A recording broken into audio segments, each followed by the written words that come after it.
서울 참 화려한 도시입니다. 네. 이제 화려한 만큼 나쁜 얘기, 좋은 얘기 많은데 범죄 예방에 대해서 이야기를 좀 해보려고. 그게 더 중요할 수도 있겠네요. 사실 더 중요한 일이기도 해요. 그렇죠.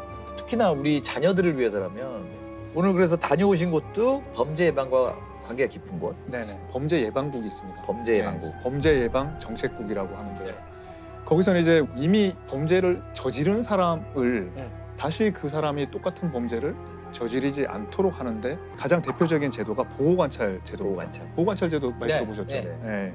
조커라는 영화에도 보면 처음에 조커가 그 보호관찰을 받으러 가거든요. 그러니까 한 달에 한두 번씩 또는 두 달에 한 번씩 이렇게 사람을 계속 면담을 합니다. 준수사항을 계속 지키고 있는지 주로 확인하고요. 집행유예 선고를 할 때는 구속되어 있던 사람도 그날 그냥 석방되거든요. 그 자리에서. 그러면 이제 그냥 집에 가는 거예요. 그렇죠. 집에 가면 그 길로 가서 피해자를 보복할 수도 있고 뭔가 불안하고 재범을 막아야 되니까 이때 이제 보호관찰을 붙이게 되면 경우. 계속 관리가 되기 때문에 재범률이 현저히 떨어집니다. 근데 이제 이 보호관찰의 수단으로 각광을 받고 있는 그 도구가 이제 전자발찌. 전자발찌. 그 제가 오늘 전자발찌를 하나 들고 나왔는데 예. 이렇게 생겼어요? 예. 처음 봤어요. 보시죠. 전자발찌. 예. 아, 이게 이제 우리나라에서 공인된 건 다 이렇게 생긴 걸 쓰는 네네네. 거죠?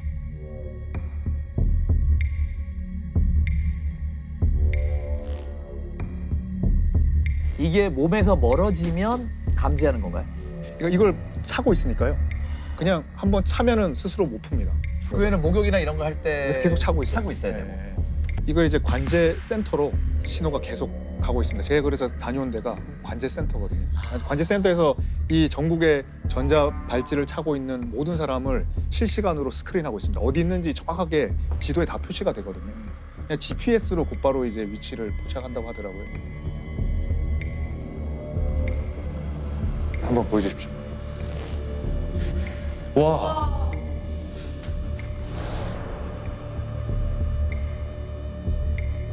이 발찌로부터 모든 신호가 여기에 다 들어옵니다. 발찌의 상태, 대상자가 현재 어디에 있는지, 출입금지 구역에 진입했는지, 준수사항을 위반했는지가 실시간으로 신호가 여기로 다 전송이 돼서 경고가 바로 오게 됩니다.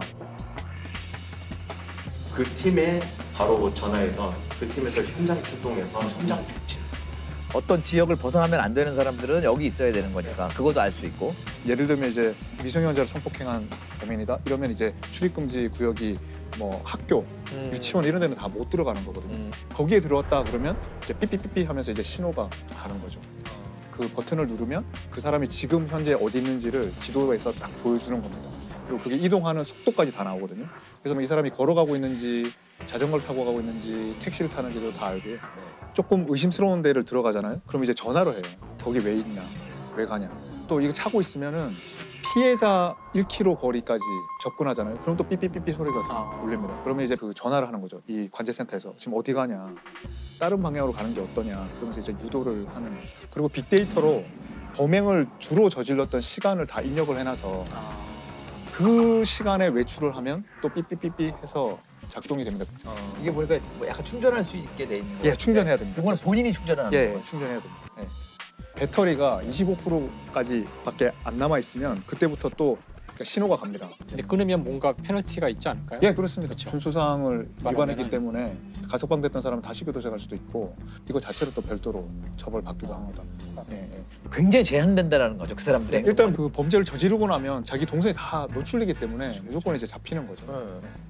이거 하다가 이제 관제센터에서 보고 범죄를 실제로 막은 경우도 있는 겁니다. 택시를 탄 것 같은데 지역을 정처 없이 계속 돌아다니는 거예요.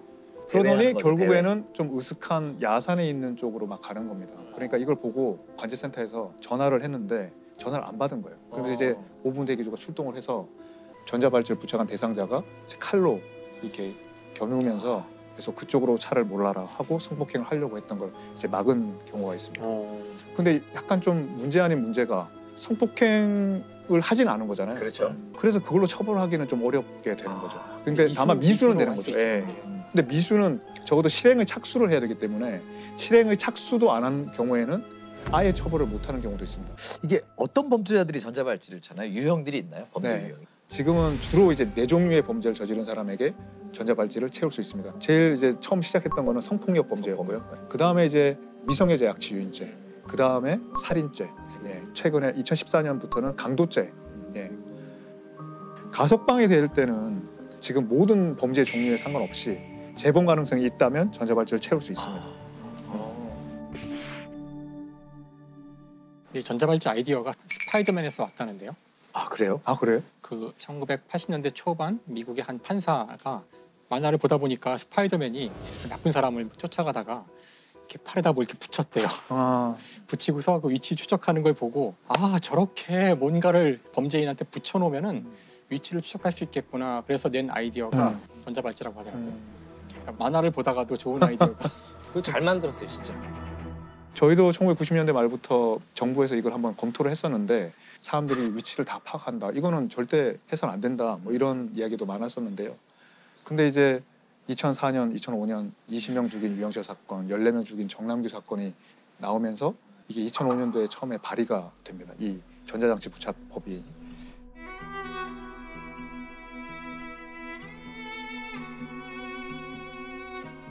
그럼에도 불구하고 이 법을 통과시킨 계기가 된 사건이 네. 있는데요. 이게 김장호 사건이라고 하는데 김장호. 예, 심부름을 하러 집을 나간 뒤 실종된 숨진 허양은 실종 16시간여 만인 2시 15분쯤 숨진 채 발견됐습니다. 김 씨는 비디오 테이프를 돌려주고 나오던 허양을 유인해 성추행하는 과정에서 심하게 반항하자 흉기로 찔러 살해한 것으로 조사됐습니다. 2006년 2월 17일에 용산구 용문동에 어떤 한 네. 만 11살짜리 여자아이가 비디오 테이프를 반납하러 갔다가 실종이 됩니다. 네. 그리고는 16시간 뒤에 의정부 공터에서 발견이 되는데 뭐 사망한 상태였고 네. 목에 흉기로 찔린 자국이 있었고 근데 이제 이 범인을 이제 잡고 보니까 이웃인 그 신발 가게 주인이 그때 이제 이 사람의 아들이 그 집에 있었어요. 아들이 23살 정도 됐었는데 네. 그 여자아이의 시신을 상자에 넣고 저기 의정부까지 가서 불을 지른 거죠. 그 증거를 인멸하려고. 근데 이 사건에서 특히 문제가 됐던 거는 피고인 김장호가 바로 5달 전에 똑같은 그 가게에서 43살짜리 여자아이가 신발 구경하러 왔는데 추행해서 재판까지 받았다는 거예요. 김 씨는 작년 6월 같은 신발 가게에서 5살짜리 여자아이를 성추행했다가 징역 1년에 집행유예 2년을 선고받고 바로 풀려났습니다. 근데 나오자마자 지금 5달 만에 이렇게 끔찍한 범죄를 저질렀으니까 그러면 지난번 재판한 건 뭐냐. 그거가 안 된다. 그걸로. 그때 막았으면 다시는 죄를 안 저질러야 되는 거 아니냐. 사회 공분이 일어난 거죠. 모자 좀 벗겨! 모자 좀 벗겨! 그래서 진짜 이 극악무도한 죄를 잡는 게 좋겠다. 이제 전자발찌법이 통과가 됩니다. 이듬해. 해마다 늘고 있는 아동 성범죄. 또 다른 피해 아동이 생기지 않도록 종합적인 대책 마련이 시급합니다. 아동 성폭행 사범과 상습 성폭행 범에게 채우게 될 전자발찌가 처음으로 공개됐습니다. 2007년에 통과되고 2008년부터 시행이 됩니다.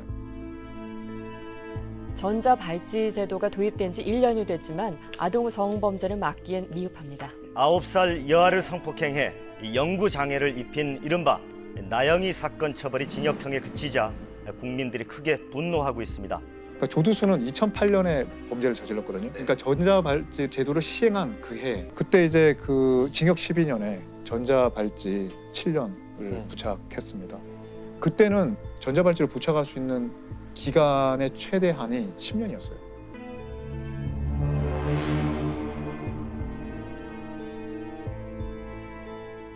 아동 성범죄자 조두순이 서울 남부교도소에서 형기를 마치고 출소했습니다. 알코올 중독성 인지장애란 진단이 나옵니다. 참회하는 모습은 보이지 않았고 68세 나이에 걸맞지 않게 근육으로 몸을 불렸습니다. 그다음에 2010년 들어오면 이제 김길태 사건이 있습니다. 부산에서 예비 여중생을 뭐 참혹하게 살해한 다음에 이제 물탱크에 유기한 그런 사건이었잖아요. 조두순 사건부터 김길태 사건까지 연결되는 그 두 사건이 범죄 예방 제도를 굉장히 많이 바뀌었습니다. 이 전자발찌는 원래 그 전에 성폭력 범죄만 대상이 됐었는데 미성년자 약취유인죄도 여기에 포함되게 됐고요. 살인죄까지 다 적용되도록 돼 있었고요. 또 하나 굉장히 논란이 됐던 게 뭐냐면 전자발찌를 이전에 범죄를 저지른 사람에게 소급 적용하는 법안이 통과됩니다. 그래요. 이미 그 형을 다 마치고 풀려난 사람이 2010년 시점에서 과거에 성범죄 저질렀으니까 다시 와 이렇게 해가지고 전자발찌 그렇게 할 수 있다라는 거죠. 그렇게 하고 있었어요. 계속 했어요. 이 법이 통과되고.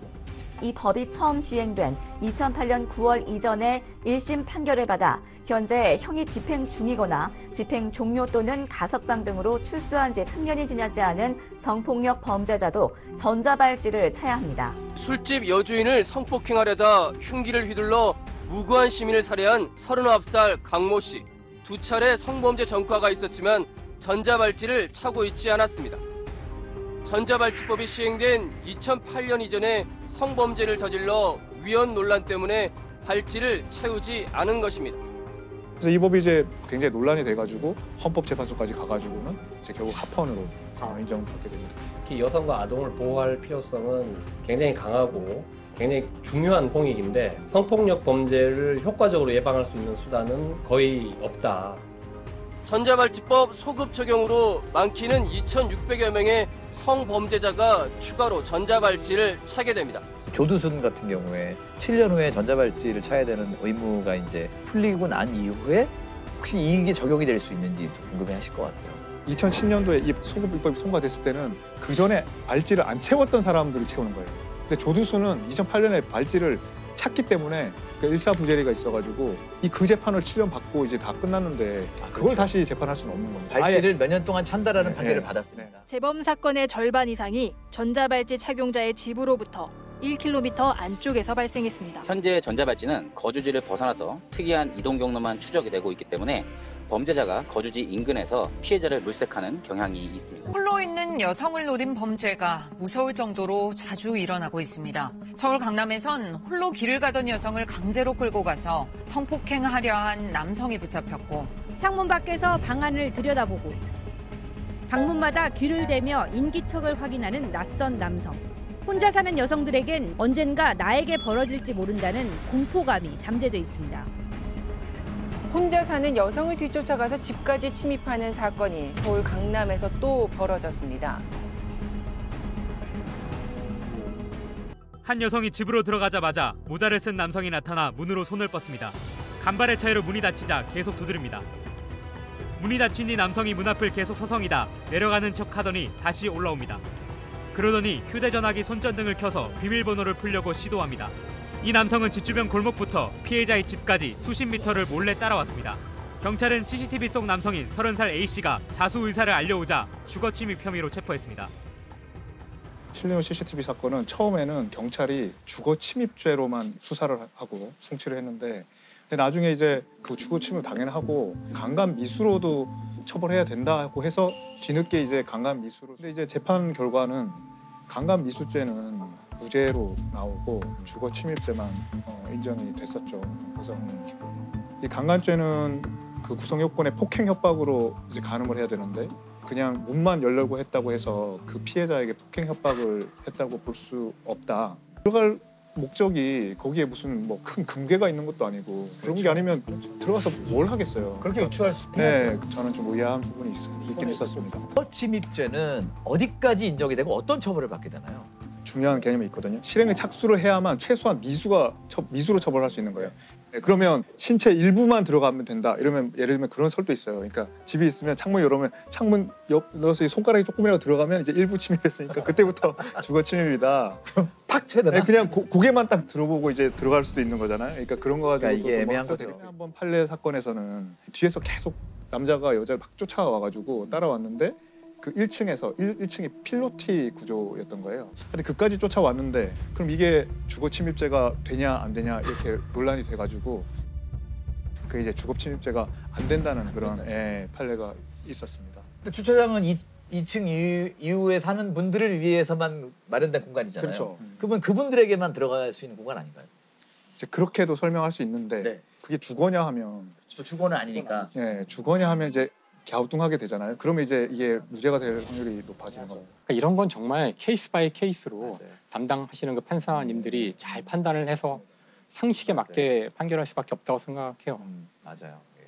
또 1인 문화가 많아지면서 고독감에 대한 얘기, 뭐 고독감, 개인주의, 그래서 오죽하면 영국에서는 2018년에 그 외로움부 장관, 그 외로움을 그 대비하는 책임질 론리니스 부서가 그렇죠. 있나요? 네, 뒷받침 맞아요. 같은가요?